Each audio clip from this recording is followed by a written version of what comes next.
Сегодня замечательный день, солнечный день у нас в городе, но и сегодня такой большой праздник.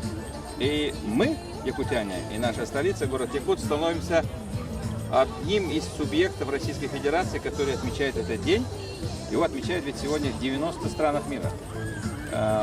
Около 400 миллионов человек, которые себя считают коренными народами, этот день рождения, это день значимости этого события, это день, когда мы знаем об этом, мы думаем о будущем каждого человека, который себя считает коренным народом, который родился на этой земле. Это достаточно серьезное, основательное понятие и понимание того, что насколько мы глубоко знаем свое прошлое, оно говорит о той далеком будущем, которое мы можем планировать.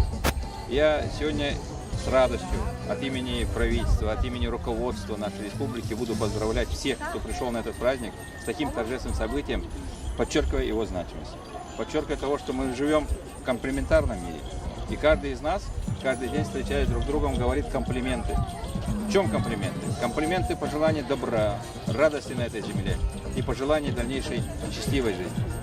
Вот этот путь, с которым человек пришел на эту землю, он имеет корни и отождествляет сегодняшний праздник, и связывает нас.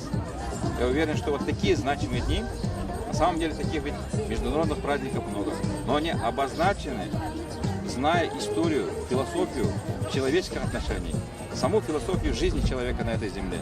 И мы должны ценить эти чувства. Это общепризнанные мировые ценности, происхождение человека, мысли человека и его желание жить дальше.